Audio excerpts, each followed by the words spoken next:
살아계신 하나님께 감사와 영광을 드리겠습니다.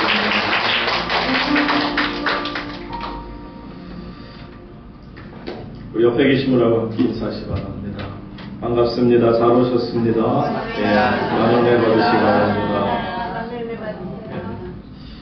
우리 찬양팀 맡고 계시는 이교일 집사님, 또 김영인 권사님, 또 우리 수영자매 지금 인도에서 열심히 선교하고 계시기에 오늘 또 함께 하지 못했습니다. 그분들 어디에 있든지 여러분들이 기도를 동행해 하나님이 함께 동행하시도록 기도해 주시기를 바라고요. 이 시간 하나님의 말씀 함께 봅니다. 히브리서 11장 5절로 6절의 말씀이 되겠습니다. 지난주로 해서 저희가 14주 동안에 걸쳐서 이제 아브라함과 함께 했던 믿음의 여행을 마치게 되고요. 이제 앞으로 한 2, 3주 정도는 이제 말씀을 좀 듣고 그리고 나서 이제 그 다음 11월 달부터는 다시 또 아가서를 좀 더 강의하며 아가서의 연장을 갖고자 합니다. 여러분들 그렇게 아시길 바라고요. 자, 오늘 본문 말씀 히브리서 11장 5절, 6절, 5절 제가 읽고 6절 다 같이 읽습니다. 믿음으로 에녹은 죽음을 보지 않고 옮겨졌으니 하나님이 그를 옮기심으로 다시 보이지 아니하였느니라. 그는 옮겨지기 전에 하나님을 기쁘시게 하는 자라 하는 증거를 받았느니라. 믿음이 없이는 하나님을 기쁘시게 하지 못하나니 하나님께 나아가는 자는 반드시 그가 계신 것과 또한 그가 자기를 찾는 자들에게 상 주시는 이심을 믿어야 할지니라. 아멘. 예. 하나님을 기쁘시게 하는 자라는 제목으로 하나님의 말씀을 대언해 드립니다. 오래전 그 인디아죠. 인도가 영국의 식민지로 있을 때 영국 총독부에서 가만히 보다 보니까 그 인도 사람들을 다스리려고 하는 명목으로 어떤 지방, 시골 지방에 있는 부호에게 자동차 한 대를 선물했다고 합니다. 자, 그랬더니 얼마 후에 보니까 그 부자는 자동차 앞에다가 말 4마리를 세워서 자동차를 끌고 가게 하는 거죠. 그리고 자기는 자동차 안에 앉아서 여행하며 여행을 하고 있는 겁니다. 사실 그 자동차는 말 10마리가 끄는 정도가 아니죠. 보통 여러분들 차에서 마력 하면은 그 말이 끄는 힘을 얘기하는 겁니다. 호스 파워라고 그러죠. 그래서 말이 보통 뭐 200마일 이상이 되고 요즘 차들은 뭐 전기차 같은 경우는 더 하기도 하지만 어쨌든 200마리 이상, 어떨 때는 막 400마리 이상, 그렇게 400마일 그런 마력이 있는 차들이 많이 있거든요. 그렇게 400마리 이상이 끄는 차들임에도 불구하고 이 시골 사람은 그냥 말 4마리 정도만 끌고 가게 하는 거죠. 거기 100배의 힘을 더할 수 있어서 얼마든지 더 빠르게 간다는 것은 생각도 못하는 겁니다. 그 이유는 전혀 몰랐기 때문이라는 거죠. 오랜 전의 이야기다 보니 무지한 까닭에 그렇게 좋은 선물을 받고도 활용할 줄 몰랐다라는 것인데, 자, 오늘날 우리는 딱 이런 모양으로 살아가는 것 같아요. 주님께서는 우리에게 믿음이라고 하는 어마어마한 힘을 주셨어요. 이 믿음이라고 하는 것은 예수님의 표현으로 따진다면 저 태산 같은 산을 들어서 바다에 빠지라 해도 빠뜨릴 수 있을 만한 능력 있고 힘이 있는 것이 믿음이라고 주님이 우리에게 가르쳐 주신 바도 있는데, 이런 놀라운 힘인 주의 백성들의 힘이라 할 수 있는 이 능력을, 믿음을 우리는 사장시키고 그 능력을 제대로 사용하지도 못하고 있다라는 거죠. 그저 매일매일 일상생활 속에서 그냥 끌려가는 거고요. 아니면 마치 그런 것 같아요. 믿음이 나를 끌고 가게 해야 되는데 내가 믿음을 끌고 가려고 합니다. 참 어리석은 거죠. 그러니까 신앙생활이 재미가 없고요. 좀 그렇게 내 스스로가 믿음을 끌어가려다 보니까 지쳐서 그만 신앙이고 뭐고 다 내려놓고 싶다 할 때가 있죠. 왜냐하면 내가 뭔가를 하려고 하면 그것은 아무것도 이룰 수가 없음을 알게 되죠. 자, 오늘날처럼 정말 혼돈이라고 표현할 수밖에 없죠. 제가 한 불과 30년 전, 35년 전에 호주에서 목회를 하면서 한국에 나와서 이제 여러 교회에서 말씀을 전하게 될 때 여러 가지 이야기를 하다가 그때 당시 벌써 저는 동성연애에 관한 이야기를 많이 했어요. 그래서 여러분 앞으로 대한민국도 동성연애를 피해갈 길이 없습니다. 왜냐하면 호주는 전 세계에서 샌프란시스코가 카밍아웃해서 동성연애의 도시가 되었는데 그 바톤을 바로 시드니가 받아서 전 세계에서 가장 동성연애자가 많은 도시가 시드니 오스트레일리아입니다. 그래서 저는 정말 제 주변에 너무도 많은 동성연애자들을 만날 수가 있었고 심지어는 신학교 안에서도 같이 잘 얘기하고 공부하던 신학생, 동기 신학생이었어요. 굉장히 남자답고 잘생긴 친구예요. 그런데 어느 날 그 수업 시간에 기독교 윤리 시간에 어떤 케이스 스터디를 하는데 갑자기 나와가지고 본인이 준비한 가운데 자신의 이야기를 처음에 다른 사람의 이야기인 줄 알았는데 자신의 이야기를 하면서 눈물을 흘리며 카밍아웃을 하는 거예요. 내가 게이입니다. 그런데 내가 게이가 됐지만 목사가 되고 싶은 이유는 나같이 게이인 사람들에게 다가가서 그들을 복음시키고 어쨌든 그 나름대로 자기의 이유는 있지만 얼마나 큰 충격을 받았는지 몰라요. 또 제가 전에 유나이팅 처치가 지금 이제 제가 속해 있었던 제가 안수를 받았던 유나이팅 처치는 호주에서 가장 큰 교단입니다. 그러니까 쉽게 얘기해서 우리 한국으로 따지면 장로교, 감리교, 성결교회가 다 합친 그러니까 개신교가 한 교단으로 합친 게 유나이팅 처치예요. 그래서 제가 이제 거기에서 신학을 또 신대원을 공부했고 거기서 안수를 받고 그리고 호주 교회 목사로 물론 지금까지도 멤버십을 갖고 있습니다만 근데 그렇게 동성연애가 물든 이 시드니라는 사회 속에 호주 사회 속에 한 번은 전국 총회가 열렸어요. 우리 제가 지난 설교 시간에도 우리 통합측 문제가 있었다는 얘기를 말씀을 드렸는데 거기서도 총회가 열렸는데 총회에서 석상에서 도로테 맥마헌이라고 하는 그거는 이미 이름도 다 본인이 카밍아웃 한 것이기 때문에 그분은 물론 지금은 은퇴하셨습니다만 도로테 맥마헌이라는 아주 유명한 여자 목사님이 계셨어요.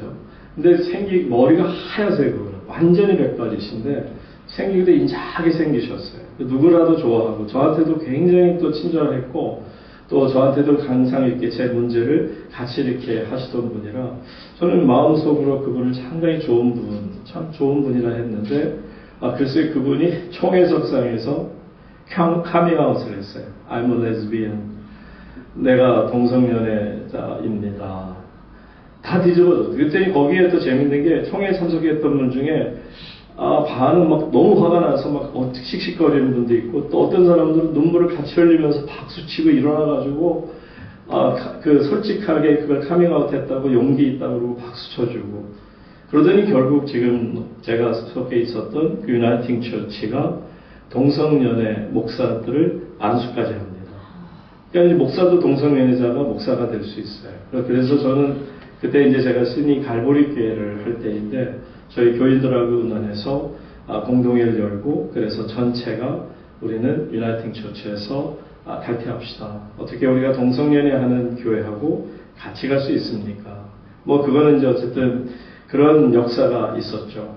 그런데 지금 보니까 한국도 제가 30년, 35년 전에 그 워닝을 하고 절대로 해서는 안 되는 것 중에 하나가 동성연애일 겁니다. 근데 그때는 제가 강대상에서 각 교회마다 얼마나 많은 교회 다니면서 했겠습니까? 그때 저한테 했던 반응들은 목사님이 그런 거는 여기 한국에서는 얘기해봐야 아무 소용없다고 아무도 이해도 못하고 그럴 거라고 생각하지 않는다. 왜 여긴 유교 사회이기 때문에 절대로 그럴 일 없을 거다 하셨어요. 목사님들도 그랬고 교인들도 그랬고 장로님들도 그랬고 저한테 절대로 한국 사회는 거기에 물들지 않는 사회가 될 거라 했었는데 불과 30년 만에 이미 한국도 수많은 동성연애자들을 만날 수가 있고요.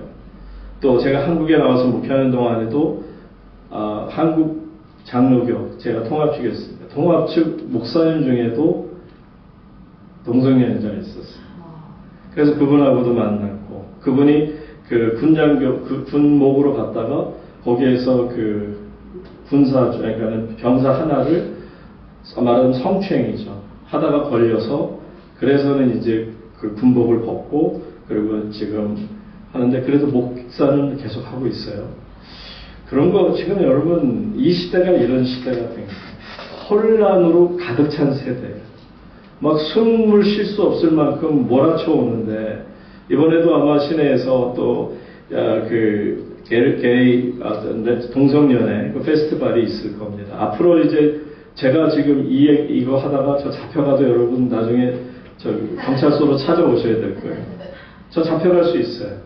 이제는 동성연애에 대한 거 이렇게 좀 부정적으로 얘기하면 차별금지법에 의해서 제가 최승인 목사라는 사람은 동성연애자들을 차별하는 자다. 저 사람은 나쁜 사람이다. 그래서 경찰이 저를 끌고 갈 수도 있는 세상이 되었죠. 지금 이 시대가 그렇게 정말 마치 소돔과 고모라 성 때도 비슷해요. 소돔이 뜻이 뭐죠? 소도마이트. 소도마이트라는 것은 사랑이라는 뜻이기도 하지만 결국은 남색한다는 뜻도 갖고 있어요. 남자끼리 서로 사랑한다는 뜻이에요. 동성연애라는 겁니다. 그러니까 소돔이라는 그 자체가 그런데 이 게이 퍼레이드 같은 거 하는 것을 보게 되면 항상 거기 소도마이트 means love라고 영어로 적어놓는 것을 볼 수 있어요. 그러니까 소돔 뜻은 사랑이다. 그러니까 동성연애는 곧 사랑이다. 이렇게 그들이 그 캐치플레이를 내놓고 사람들을 현혹하고 사람들에게 자기 자신을 드러내는 세상이죠. 여러분 이런 세상에서 뭐 좀 더 이상 할 이유는 없고요. 제가 동성연애에 대해서만 얘기해도 저는 하룻밤 셀 수 있을 것 같아요. 왜냐면 제가 동성연애 너무 많이 만났고 제 주변에 또 많은 사람이 있었고 한국에 와서도 여러 번 만난 경험도 있고 하다 보니까 그런데 여러분 이렇게 혼돈이 되어지는 이 사회 속에서 여러분 믿음의 힘 없이 그냥 인간의 생각과 세치의 혀로 이 세상을 변화시킬 수 없습니다. 심지어는 내 자신조차도 지키지 못해요. 여러분 믿음의 힘을 회복할 수 있기를 주의 이름으로 축복합니다. 그러면 어떻게 하면 우리가 이 믿음을 회복할 수 있을까? 정말 하나님 기뻐하시는 믿음을 가질 수 있을까를 생각해 봅니다. 오늘 길진 않지만 에녹이라는 분을 통해서 우리는 그 믿음을 배우기를 원합니다. 에녹이 우리에게 그 해답을 보여주고 있습니다. 에녹이라는 분은 300년 동안 하나님과 동행하는 삶을 살았다. 그렇게 성경이 말해요. 300년 동안을 하나님과 동행하며 살았다. 그런데 그분이 얼마나 큰 축복을 받았는지 그분은 이 땅에서 죽음을 보지 않고 어떻게 하죠? 하나님 나라로 들림받은 자로서 인정받는 것을 보죠. 하나님 나라로 옮겨진 거예요. 자, 오늘 5절 말씀 한번 다 같이 보겠습니다. 5절 말씀, 에녹이 얼마나 귀한 은혜를 받았는지 다 같이 한번 읽습니다. 시작. 믿음으로 에녹은 죽음을 보지 않고 옮겨졌으니 하나님이 그를 옮기심으로 다시 보이지 아니하였느니라. 그는 옮겨지기 전에 하나님을 기쁘시게 하는 자라는 증거를 받았느니라. 에녹을 가리켜서 뭐라고요? 하나님을 기쁘시게 하는 자라 하는 증거를 받았다. 와, 이런 칭찬을 받을 수 있는 분이라면 참 부럽죠. 하나님을 기쁘시게 하는 자. 저분 하나님 기쁘시게 하는 자예요. 우리가 지금 현대사회 속에서도 교회 안에서도 누군가가 여러분을 가리켜서 저분을 보니까 정말 하나님 기쁘실 것 같아. 저분은 하나님 기쁘시게 하는 자야. 이런 칭찬을 들을 수 있다면 여러분 정말 행복한 분입니다. 자, 그런데 그가 이렇게 하나님 앞에서 기쁘시게 하는 자라는 칭찬을 받게 된 이유는 딱 하나예요. 믿음이에요. 믿음 때문에, 에녹이 가지고 있는 믿음 때문에 그가 하나님을 기쁘시게 하는 자라 칭찬을 받았고요. 이 땅에서 죽음도 보지 않고 그의 몸이 그대로 하늘로 들리워져서 옮겨짐을 말씀하고 있습니다. 여러분, 오늘날 우리는 하나님을 기쁘시게 하는 게 믿음이 아니고 나를 기쁘게 하는 게 믿음이라고 착각하는 경우가 많은 것 같아요. 특히 교회 안에서 보게 되면 나 자신을 기쁘게 하는 일에 너무 신경을 온통 거기에 쏟고 있는 것 같아요. 여러분 믿음이라는 것은요 나를 기쁘게 하는 게 아닙니다. 믿음은 누구를 기쁘게 하는 거라고요? 하나님을 기쁘시게 하는 것이 에녹을 통해 우리에게 보여주고 계시는 장면입니다. 그러려면 여러분 내가 누구인지를 아셔야 돼요. 내가 어떤 사람인가 정체성을 우리는 갖고 있어야 돼요. 그래야 하나님 앞에서 내가 얼마나 하나님은 누구시고 나는 누구인가 하는 생각을 가지고 있어야 하나님 앞에 설 때마다 코람데오라고 그러잖아요. 하나님 앞에 설 때마다 우리는 내 자신이 얼마나 부끄러운 죄인인가를 깨달을 수밖에 없는 것인데 안타깝게도 많은 신앙인들이 자신이 누군가를 깨닫지 못해요. 하나님이 누구시며 내가 누구인가를 생각하지 못하는 거예요. 1970년도죠. 1970년도 7월에 경부 고속도로가 개통이 되었습니다. 짠짠짠하고 그때만 해도 극장이나 가야 뉴스를 보는 때였어요. 대한뉴스 해갖고 뉴스도 뉴스가 아니고 니우스 이렇게 써가지고 그 아나운서가 그러죠.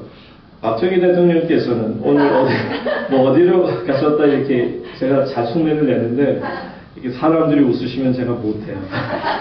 안 웃으시면 제가 다 할 수 있는데 어쨌든 이 대한뉴스에 보게 되면 경부 고속도로 처음에 개통하고 그 시골 아저씨들 양복 입고 아줌마들이 얼굴 새카맣게 그때만 해도 선탠 로션이 없잖아요. 그러니까 얼굴들이 다 타신 분들이 또 한복을 또 그 분홍색 뭐 그런 거 입으니까 대조가 되잖아요. 얼굴은 새카맣고 옷은 막 분홍색이고 정말 지금 요즘에 북한 사람들 보는 것 같잖아요. 딱 그런 모습으로 버스에서 타고 갔고 그것도 우리나라 고속버스가 그때 당시는 없었으니까 그 미국에서 돈 주고 그 그레이하운드 고속버스 중고 10년씩 된 중고차를 우리가 지금 몽골 가면 똑같아요. 몽골 같은 데 가면 지금 한국 버스가 그냥 다니잖아요. 똑같이 그레이하운드 고속버스가 1970년도에 한국에 열대가 들어와서 그레이하운드 고속버스를 타고 그리고서는 드디어 서울에서 이제 환송받으면서 부산으로 내려가는 그 장면을 여러분들이 기억하실 거예요. 자, 근데 그때 어떤 문제가 있었냐면 이 경부고속도로를 그 수주를 받은 게 여러분 잘 아시는 분이죠. 워낙 그분이 이제 그걸로 해서 큰 이제 발판을 삼았던 건데 그분이 잘했어요. 너무 길도 잘 땄고요. 너무너무 수고 많았어요. 물론 그분이 한 거 아니죠. 그분은 이제 수주를 받아서 하청을 줘서 서부터 부산까지 이어지는 400 몇십 킬로 동안 수많은 사람들이 하청받아서 달려붙어서 다 일을 했거든요. 많은 사람이 거기에 투입됐던 건데 그런데 오산 그 인터체인지라고 그러나요? 그 오산 인터체인지 부근에 그 중앙분리대 같은 데다가 그 기념비, 헌정비라고도 하죠. 기념비 같은 걸 크게 세워놓고 거기에다가 뭐라고 썼느냐 하면 이 고속도로를 조국에 바칩니다. 정아무개 하고 거기 이름을 딱 박은 거예요. 그러고서 이제 그게 뉴스로 다 탔죠. 그러니까 여러분 중에 아마 그 뉴스에 나오는 헌정비를 본 분들이 많을 거예요. 근데 문제가 뭐냐면 사람들이 전부 욕을 하는 거예요. 세상에 언제 그 사람이 이거를 민족에게 바친다고 일하는 것인가? 자기 돈 벌려고 한 거 아닌가? 결국은 자기가 사비를 통해서 했더라면 또 모르겠지만 결국 전 국민의 그 세금을 얻어서 그걸로 만든 것인데 왜 본인이 이것을 고속도로를 마치 민족에게 바치는 것처럼 할 수가 있는 것인가? 그렇게 해서 그걸 없애라 해서 바로 얼마 후에 그것을 없앴다 하는 어떤 후문도 듣습니다만 그러니까 거기에서 저는 그분이 하신 일이 너무 좋은 일이 많아요. 정말 그분 때문에 또 대한민국이 이만큼 경제적으로 잘 살게 된 것도 되지만 그러나 생각이 넘어서는 안 되는 선이 있잖아요. 한마디로 말하면 이 자기가 자기의 정체성을 알아서 내가 하나의 회사를 이끌어가는 사장이다, 회장이다라는 생각까지는 가질 수 있겠으나 자신이 거기에서 많은 이익을 보면서도 마치 이게 내가 개인적으로 이 민족에게 바치는 것처럼 생각한다면 그거는 아니다라는 것을 말하고 있는 것입니다. 여러분 자기의 정체성을 온전히 깨닫지 못하게 되면 이런 좀 실수를 할 수밖에 없는 것이 아닌가 생각하죠. 그러므로 말미암아서 신앙인도 마찬가지예요. 항상 내가 누구인가 하는 정체성에 대해서 우리는 어떤 답을 가지고 있어야 돼요. 처음부터 말씀드립니다. 하나님이 누구신지 내가 누구인지를 우리는 끝없이 기도를 통해 하나님께 물어야 돼요. 하나님은 누구십니까? 그 앞에 서 있는, 창조주 하나님 앞에 서 있는 이 부족한 자는 과연 누구입니까? 그러다 보면 답이 나와요. 거룩하신 하나님 앞에 서 있는 보잘것없는 하나의 죄인에 불과한 내 자신. 이렇게 따지면 감히 죄인된 자가 거룩하신 하나님 앞에 큰 소리를 칠 수 있나요? 자랑할 게 있나요? 아무것도 하나님 앞에 내어놓을 게 없는, 오직 부끄러움밖에 없어서 고개도 제대로 들지 못하는 것이 저와 여러분 우리의 정체성이 되어야 될 텐데, 바로 이 에녹이라는 분이 그렇게 삶을 사는 걸 보죠. 여러분 보세요. 사람 중에서 가장 뛰어난 자다라고 칭찬받은 분이 있어요. 누구죠? 세례 요한이에요. 예수님이 인정하셨잖아요. 인간의 난자 중에 가장 뛰어난 자다. 왜냐하면 여러분 이 세례 요한이라는 분이 가장 인간 중에서 가장 놀라운 사람일 수밖에 없는 것은, 그분은 하나님께서 혈통적으로 예수님의 친척으로, 그냥 그 사촌형 정도로, 6개월 받은 사촌형으로 태어났잖아요. 이미 택함받은 자가 된 겁니다. 그리고 그가 얼마나 택함받았냐면 영적으로 태어나기 전부터 성령께서 그와 함께 하시고 그의 어머니를 지키시는 것을 보지 않습니까? 그리고 그가 이제 장성에서 빈들에서 그가 소리를 높이 외칠 때에는 얼마나 많은 사람들이 구름대처럼 그의 앞으로 몰려오는지요. 한마디로 말하면 탁월한 설교가였다는 겁니다. 거기에다가 이 세례 요한이 세례를 베푸는 가운데 놀랍게도 만왕의 왕이신 예수 그리스도께서, 성자 하나님께서 그 앞에 와서 머리에 손을 얹고 세례를 주는 장면. 여러분 이해가 되십니까? 그러니까 예수님이 말씀하는 게 틀리지 않아요. 인간의 난자 중에 가장 높은 자가 될 수밖에 없는 것은, 아무리 선지자, 이사야 선지자가 뛰어나고 어떤 선지자가 뛰어났다 해도 예수님 머리에 직접 손을 얹을 수 있는 사람은 누가 있었겠습니까? 이거는 가문의 영광 정도가 아니죠. 세례 요한은 이런 면에서 보면 교만할 수 있는 가능성이 있는 분이었죠. 그럼에도 불구하고 세례 요한을 가리켜서 예수님의 제자 중 하나인 사도 요한, 그러니까 사도 요한이 그 세례 요한을 가리켜서 한마디로 정리합니다. 뭐라고 하는지 아세요? 요한복음 1장 8절에 보면 그는 이 빛이 아니요. 여기서 그는 세례 요한을 말해요. 세례 요한은 이 빛이 아니라는 거예요. 이 빛에 대해서 뭐하러 온 자라? 증언하러 온 자라. 그러니까 한마디로 말하면 사도 요한이 정리하는 세례 요한이라는 분은 귀한 분 맞아요. 그러나 빛이 아니라는 거예요. 그리스도가 아니라는 겁니다. 다만 이 그리스도의 빛에 대해서 증언하기 위해서 온 사람이라는 거죠. 여러분 우리는 내 자신이 누구인가를 알아야 합니다. 내 정체성을 늘 잃어버리게 되면 교만해지는 거예요. 최승일 목사도 한순간이라도 제가 하나님 앞에 얼마나 부족한 종인가를 깨닫지 못한다면 저 역시도 사람들이 조금 잘한다, 뭘 잘한다, 어떻게 한다 라고 칭찬해주면, 그래서 나도 모르게 공짜로 비행기를 타다 보면 한순간에 무너지는 것은 여러분 그냥 불보듯 뻔한 것 아니겠습니까? 누구라도 이렇게 넘어질 수밖에 없는 것이 저도 여러분도 우리가 하나님 안에서 이 에녹이 정말 대단한 게 뭐냐면 정체성을 분명히 갖고 있었어요. 그러니까 보세요. 몇 년요? 300년 동안 하나님과 뭘 했다? 동행하더니. 여러분 그가 교만했으면 하나님이 그와 동행하셨을까요? 그가 정말 엉뚱한 생각하고 음란하고 더럽고 정말 사람들 보기에도 말이 안 되는 그런 삶을 사는 자였으면 하나님께서 그와 동행하셨겠냔 말이에요.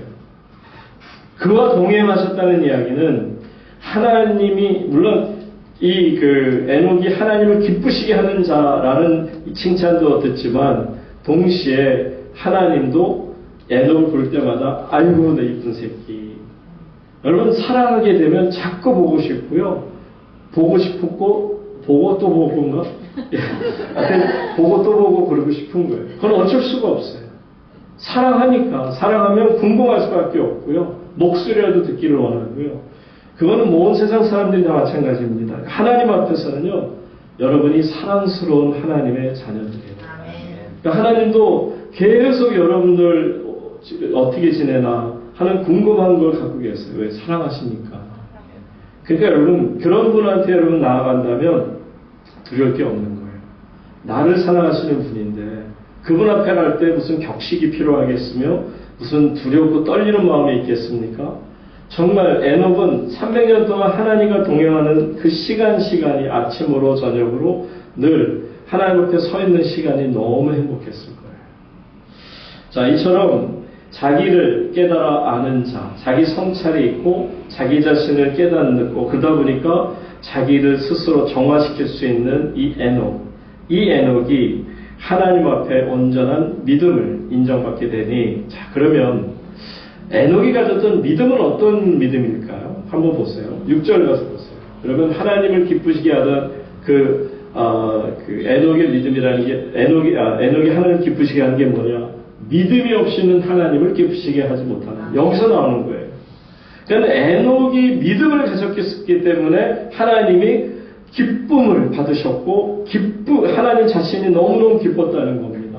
그러니까 보세요. 이런 기쁨을 가졌더라면 저는 한 두세 가지로 볼 때, 첫째가 뭐냐? 우리가 하나님께 인정받고 하나님을 기쁘시게 하는 믿음을 가지려면 어떻게 해야 된다? 하나님 앞에 어떻게 한다? 나아가는 자가 되어야 된다. 아멘. 사랑하는 여러분, 하나님 앞에 나아갈 수 있기를 바랍니다. 아멘. 하나님이 나아갈 때 여러분 어떤 마음을 갖고 나아가십니까? 여기 보니까 너무 친절하게 잘 가르치셨어요. 히브리서 기자가. 반드시 첫째 뭐라? 그가 계시다.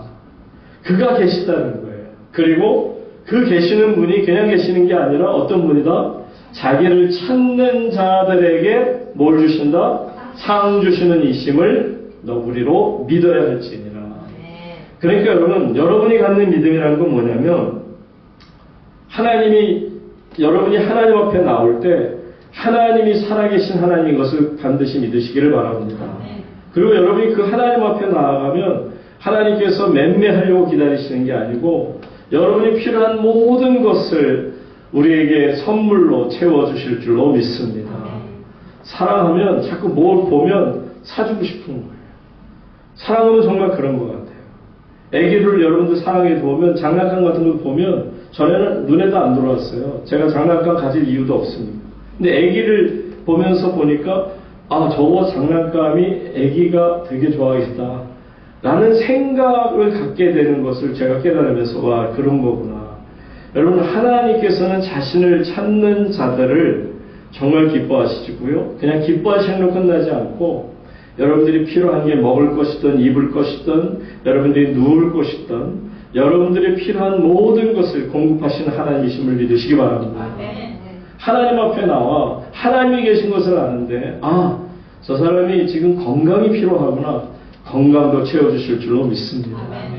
그러니까 모든 것을 책임져 주시겠다고 하는 하나님이 계시니까 이 믿음을 가지고 에녹은 하나님 앞에 나왔다는 거예요. 여러분, 에녹처럼 하나님 앞에 나올 수 있기를 주의 이름으로 축원합니다. 또한 이 에녹의 믿음은 어떤 거냐면 늘 하나님 앞에서 하나님이 나와 함께 하시는 하나님이라는 생각을 늘 가지고 있었어요.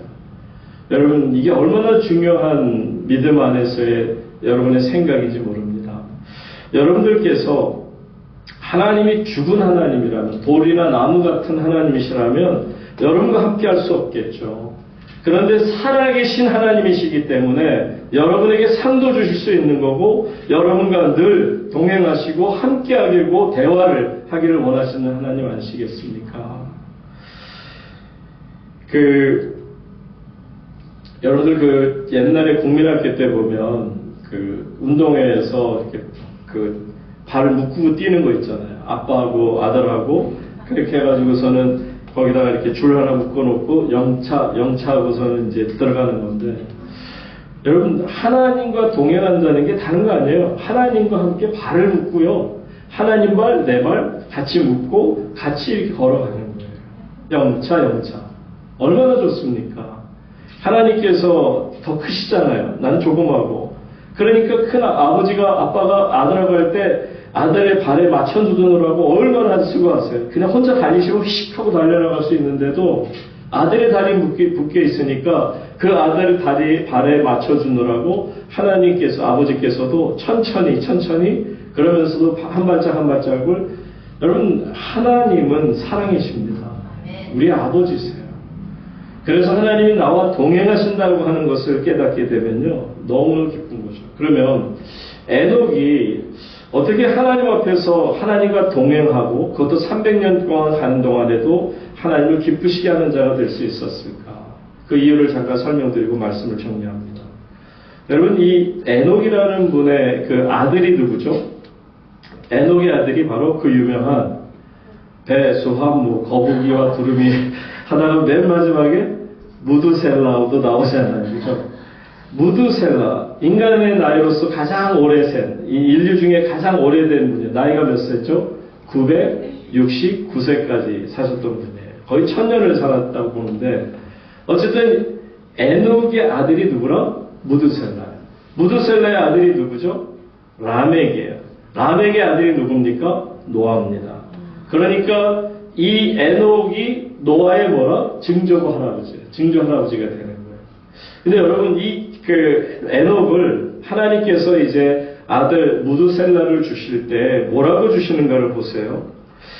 하나님께서 에녹을 통해서 동행하시다가 그렇게 에녹한테 물으셨을 겁니다. 에녹, 야, 이 세상 진짜 힘들지? 네, 하나님 정말 악해지는 것 같아요. 모든 게 막 더러워지고 음란해지고 동성애를 가득 차고 자기만 알고 돈 있는 사람들은 자신의 돈을 최고로 알고 너무 가난한 사람, 어려운 사람 뭐 아마 이렇게 얘기를 했을 때 하나님께서 그렇지, 그래서 내가 할 수 있는 게 딱 하나가 있단다. 나는 이제 심판하게 될 거야. 세상이 죄악으로 가득 찼으니까. 여러분 보세요. 에녹에게 무드셀라라는 증조 아들을 주시는데 그 아들의 이름을 무드셀라라고 하라고 그래요. 여러분, 무드셀라라는 게 정확히 어떤 거냐면, 무드셀라라는 이름은 그 창을 잡는 자라는 뜻이 있어요. 창을 잡는 자라는 게 뭐냐? 이 부족과 부족이 살아가잖아요. 근데 이 부족에서 이쪽 부족을 침략해 들어올 때 항상 그 부족을 지키는 보초병, 군인들이죠. 군인처럼 창을 가지고 지키는 자가 있기 때문에 나머지 모든 부족들이 편안하게 그 밤도 잠을 잘 수가 있는데, 만약에 창을 잡는 자가 없다거나 죽었으면 그것은 이미 저 적군에게 노출이 되어서 다 죽을 수밖에 없다라는 거예요. 그러니까 하나님 뭐라고 그러시냐면, 이 창을 잡는 자, 창을 던지는 사람 무드셀라가 죽게 될 때 내가 심판할 거다. 그러니까 무드셀라가 죽는 그때가, 그러니까 적어도 1000년 후로 될 수가 있는 건데, 무드셀라가 죽을 때 내가 이 땅을 심판하게 될 것이다, 그런 뜻이에요. 그래서 무드셀라의 다른 뜻을 영어로 표현하면 정확하게 이렇게 됩니다. When he dies, 그가 죽었을 때 judgment comes, 심판이 이르게 될 거다. 이게 무드셀라의 정확한 뜻이에요. 그가 죽게 될 때 결국 하나님의 무서운 심판이 이 땅에 임할 것이다. 결국 하나님께서는 이제 심판을 하시겠다는 이야기는 그 에녹 시대가 여러분 지금보다 뭐 더 좋았다거나 그때는 뭐 공기도 좋고 뭐 사람들의 마음도 착했을 거예요. 하나님께서 심판하신다는 건 뭐예요? 죄악이 가득 찼다는 거예요. 여러분, 노아 홍수 전에 얼마나 사람들이 정말 하나님 앞에서 죄악을 범했는지를 아시잖아요. 그러니까 이미 에녹 때도 그런 분위기 속에 있는 거예요. 죄악으로 가득 찬 세상이 된 거예요. 하나님이 내가 심판해야지 라고 에녹에게 말씀을 할 수밖에 없을 정도로 에녹의 시대 역시도 최악의 상태였다는 거예요. 여러분, 오늘날 에녹의 시대나 지금 현대 우리가 사는 이 시대나 다를 게 별로 없어요.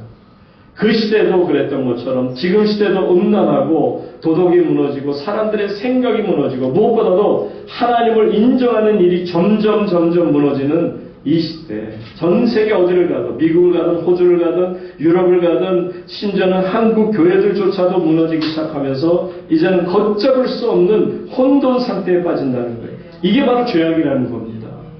이런 세상이 되었기에 하나님의 심판을 피할 길이 없게 되는데, 창세기 7장 11절 보세요. 창세기 7장 11절 다 같이 읽습니다. 시작. 노아가 600세 되었는데 둘째 날 곧 그날 결혼이 지나니라. 그날에는 힘기는 멸들이 터지며 하늘에서 창문이 열려 다시 쥐어들 비가 땅에 떨어졌더라. 여러분, 노아가 600세가 되었어요. 노아가 600세가 되었으면 0살 때, 1살 때는 그러면 무두셀라는 몇 살일까요? 그때 무두셀라가 369세였어요.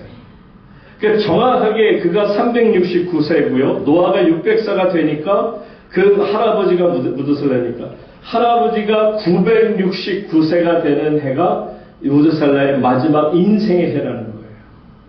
여러분, 하나님께서 이미 에녹을 통해서 무두셀라 아들을 세계 이름을 주셨고 또 심판할 것을 말씀하셨고 드디어는 노아가 이제 600세가 되었을 때 무두셀라가 969살이 되었을 때 하늘 문이 열리며 무시무시한 하늘에 심판이 임하게 되었다라는 것을 우리에게 주는 겁니다. 그러면 에녹은 그랬을 거예요. 항상 하나님과 동행하면서 할 때 무드셀라는 아들을 보았을 거 아니에요? 아까 무드셀라가 이름이 어떤 거라고요? 창을 던지는 자, 잡는 자 그런 뜻도 있지만 그가 죽었을 때는 뭐가 온다? 심판이 이른다. 이 생각을 가지고 아들 무드셀라를 볼 때마다 300년 동안을 그를 지켜볼 때마다 어떤 생각으로 지켜보았다? 아, 저 아들이 죽을 때가 이 세상이 마지막이구나.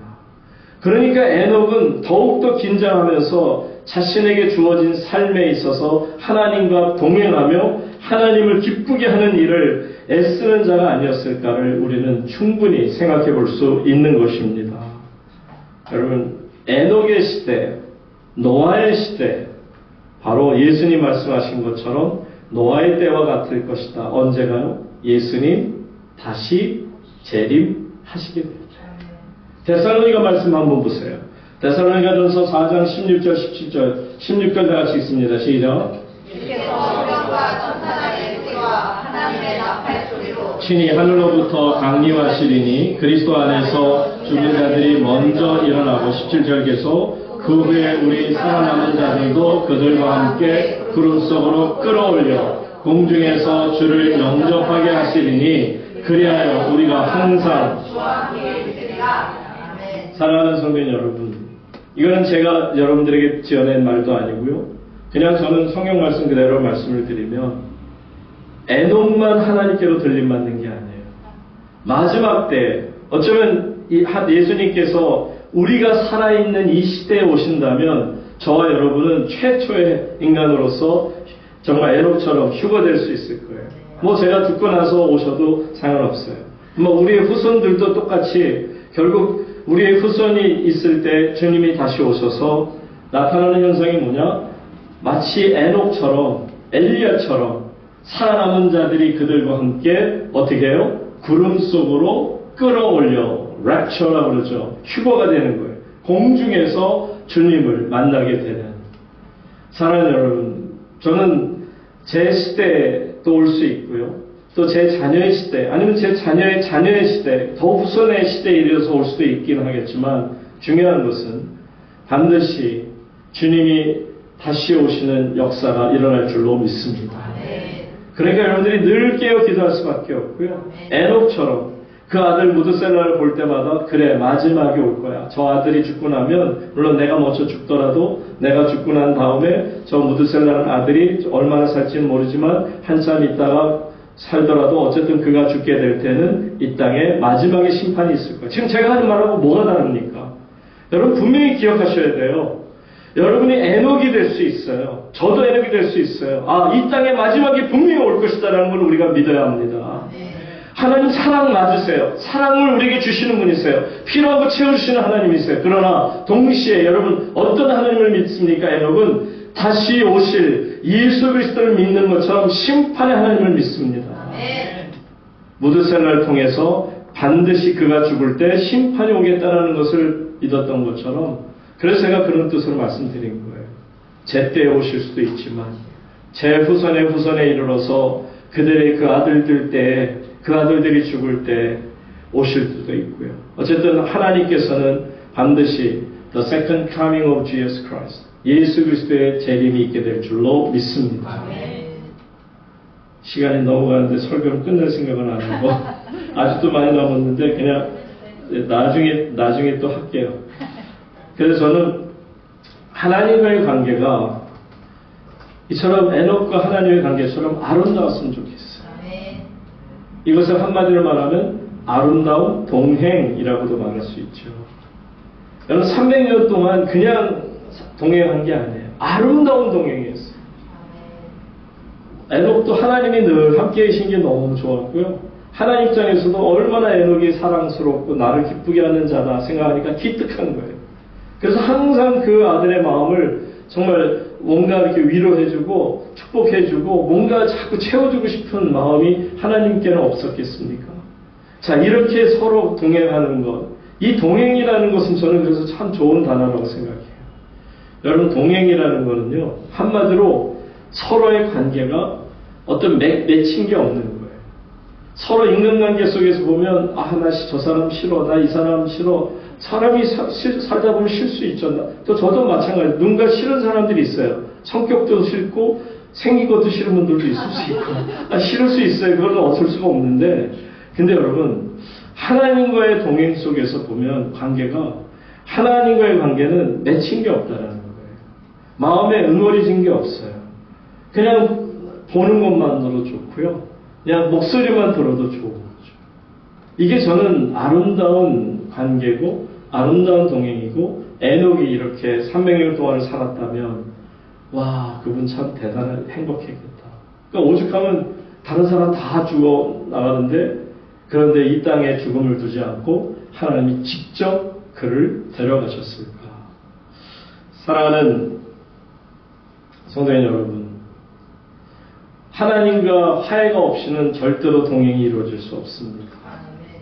화해라는 게 뭐예요? 원수된 자들, 아직 우리가 하나님 앞에 죄를 범하여 원수된 자들은 하나님과 동행할 수가 없어요. 그런데 저도 여러분도 감사하게도 예수 그리스도의 보혈로 말미암아 우리가 하나님 안에서 하나님과의 관계가 회복이 되었어요. 더 이상 원수가 아니에요. 하나님 생각만 해도 가슴이 뛸 만큼 너무 행복해요. 하나님 이름만 들어도 그래서 핫이 좋은 것 같아요. 핫 소리만 들어도 마음이 너무 따뜻해져요. 예자만 들어도 정말 너무 마음이 따뜻해져요. 사랑하면 그렇게 되나 봐요. 사랑하는 성도님 여러분, 여러분들이 하나님 안에서 하나님과 함께 동행하는 법을 배우시기를 바랍니다. 그리고 매일 한 걸음 한 걸음을 하나님과 함께 걸어가다 보면 참 행복해요. 그러면 하나님을 기쁘시게 해야지, 그렇게 애쓰지 않아도 내 삶 자체가 하나님을 기쁘게 하고 있어요. 하나님께서도 참 좋다. 그래서 저는 항상 일상적인 삶 속에서 나타나는 여러분들의 신앙적인 모습이 중요하다고 봐요.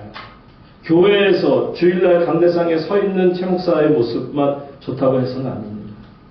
그래서 저의 마지막 소원이 있다면 하나님께서 저를 어떻게 인정해 주실까. 그래서 저는 억지로 저렇게 쓰고 싶어요. 그래서 저 집사람한테도 부탁을 드리고 싶은 게, 나중에 이제 제가 죽거든, 먼저 죽을 것 같기도 하고, 어쨌든 죽게 되면 나중에 이제 저희는 서로 이렇게 서로 얘기하다가 타협을 했어요. 저는 처음에 이제 매장시켜달라. 그때 집사람은 왜 이 땅이 땅도 적은데 매장하냐, 그냥 크레마티움이라 해서 그냥 이렇게 화장하는 게 좋다. 그러다 보니까는 제 생각할 때도 그게 나은 것 같아요. 그래서 저희는 화장하기로 결정을 했어요. 근데 어딘가는 이렇게 뿌려줄 거 아니에요. 그리고 뭐 자신의 핸드폰이든 어디든 간에 작게라도 묘비까지 세우고 그럴 거 없고, 그냥 작게라도 저를 기억할 때 그렇게 거기다가 적어주면 좋을 것 같아요. 하나님을 기쁘시게 하는 자 최승일 목사 여기에 잠들다. 멋있지 않아요?